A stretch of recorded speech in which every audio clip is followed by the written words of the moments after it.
بسم الله الرحمن الرحیم.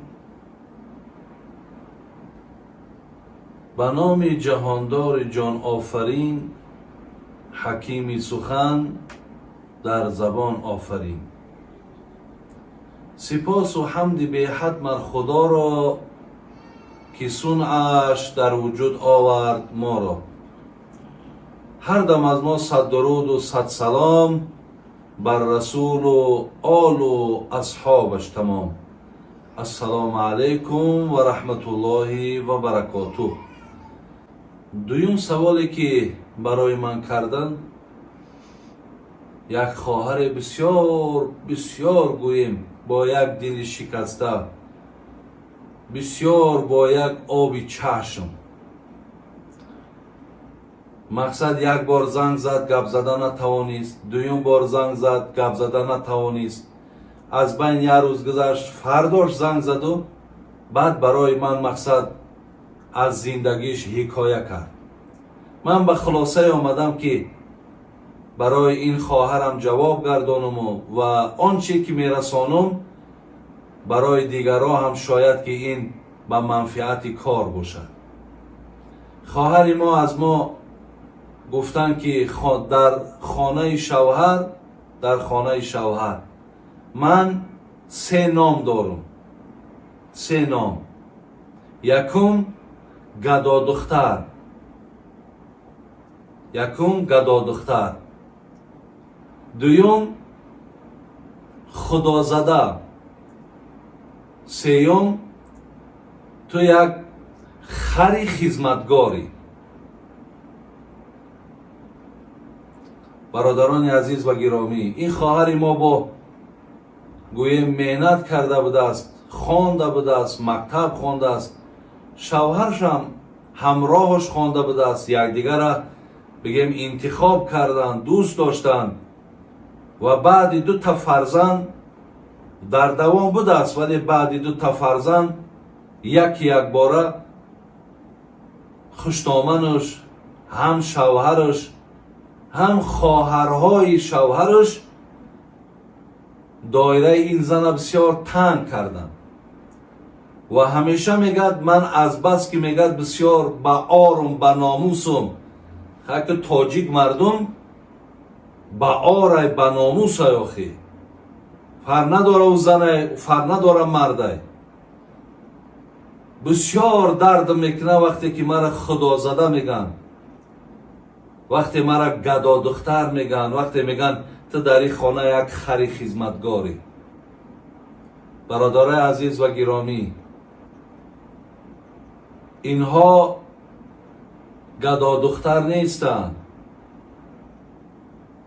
اینها خری خدمتگار نیستند، اینها خدا زده نیستند، اینها قنچق نیستند.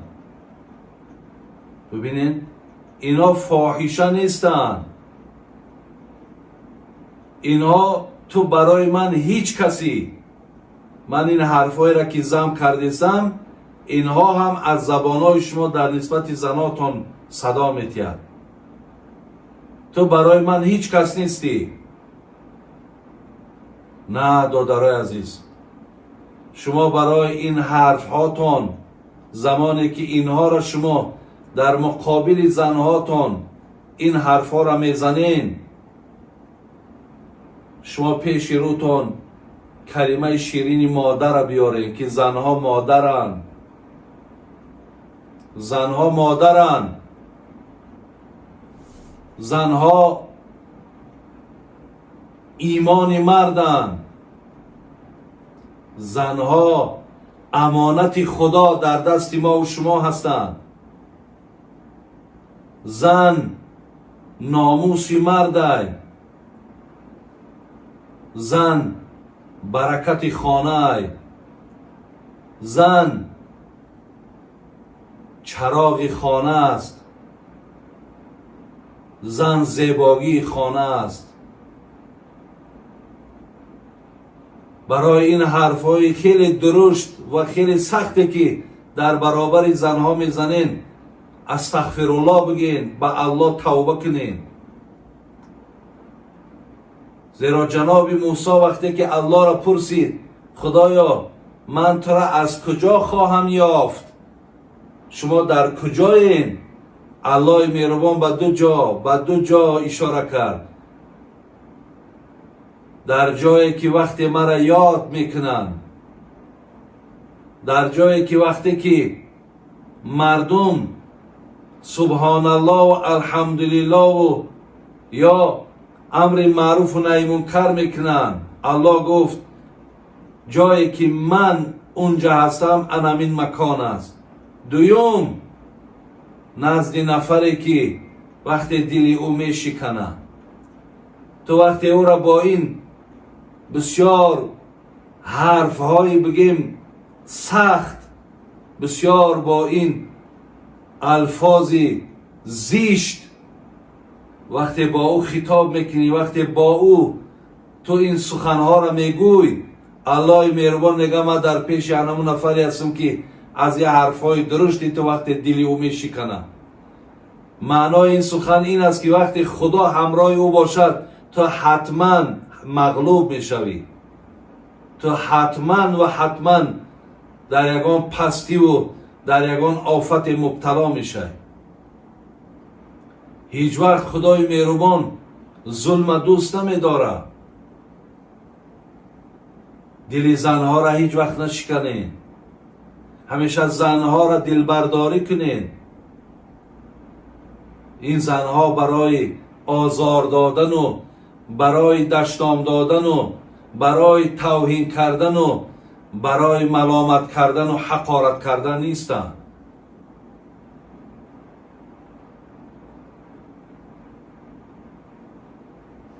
وقتی که ما دعوا میکنیم از دینداریمان، از ایمانداریمان، وقتی پیامبر گرامی کاروان را که میبرد، یک نفری در حدیث آمده است به نام انجشه که در بالای او زنها سوار بودند. پیامبر من به طرف انجشه گفت که ای انجشه،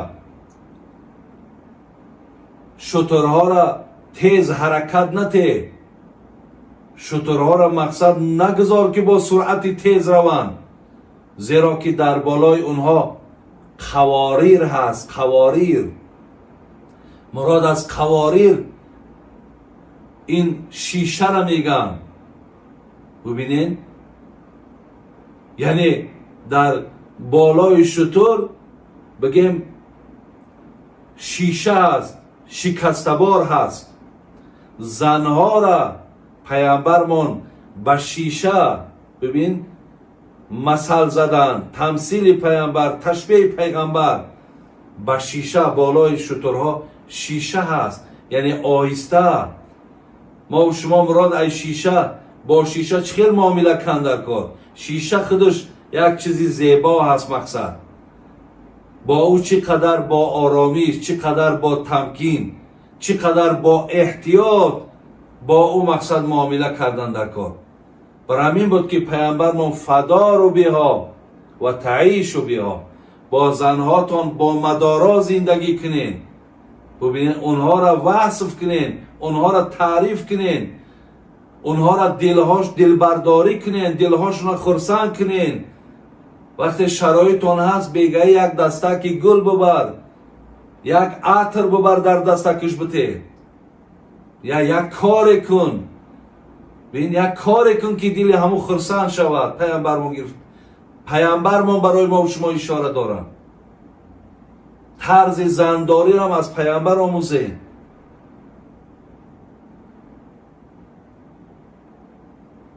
شما بینید وقتی روز پیامبرمون در خانه مادرمون عایشه نشسته بود، یک خدمتگار میگه ظرف چوبین ده، خواه از خانه صفیه بود یا از خانه زینب بود. ببینین برای پیامبر طعام روان کردن، یعنی از خانه دیگر خانومش، دیگر زنش. وقتی عایشه مادرمون فهمید که این طعام از خانه دیگر زنش آمده است، همون طعام با ظرفش زد در زمین شکست در پیش چشم پیامبر. برادرای عزیز، حضرت وقتی که ایرا دید طرف همون نفری که طعام آورده بود تبسم کرد و گفت غارت امکم، گفت مادرتون بسیار غضبناک شد، مادرتون رشکش آمد. گفت و گرفتن طعام از زمین جمع کردن و مقصد دادن در دست خدمتگار گرفته بردن. حتی حضرت هم از همون طعام هم نخورد. ولی زن ای برادرای عزیز یگان معامله میکند، یک قهر میکند، ببینید یگان رشک میکند، معنای او را ندارد که در عوضش ما و تو او را حقارت کنیم و ما و تو او را مزامت و ملامت کنیم. معامله پیامبر را ببینید بازن چیکار کردن. برای همین این کار هیچ وقت راه نتین که زنها را در خانه مورد توهین و مورد حقارت هیچ وقت این کار انجام نتین. از خدا بترسید. قرآن میگه و ما یلفظ من قول الا لدیه رقیب عتید. در هر حرفی گفتگید برادری عزیز، مادری عزیز، خواهری عزیز، در هر حرفی گفتگید پیش خدای مهربان جواب میگوی.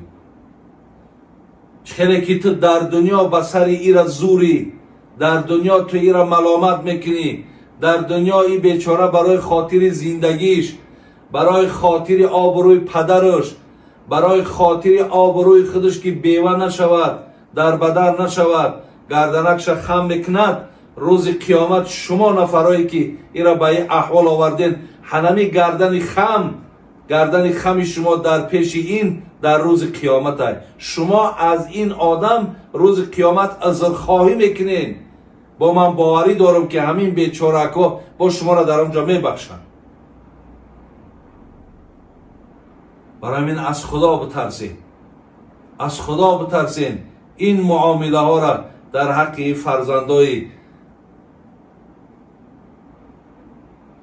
مردم بگیم، فرزندای خودتان هیچ وقت این معامله را نکنین. چی قدر میتونین مهربانی کنین، دوستداری کنین، احترام کنین، در حقشون دعای خیر کنین. زیرا که فرزندای شما مثل همین ها در کدام خانه با کلینن. هیچ کدام ما را خوش نمی آید که با فرزندای ما همین معامله را که شما کردین با فرزندای ما همین معامله را کنن. پیامبر ما گفتن ایمان شما کامل نیست تا آن زمانی آنچه برای خودت دوست می‌داری برای دیگران دوست نداری.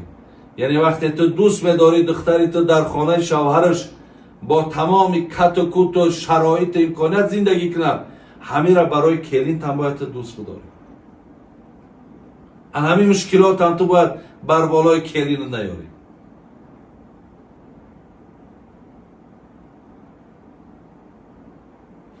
برای همین برادرای عزیز، زنها باید مورد احترام قرار گیرند، زیرا ایرا الله برای اینها داده، پیغمبر خدا برای اینها اشاره کردگی است. خداوند همتان تن صحت و ایمان کامل نصیب کنه.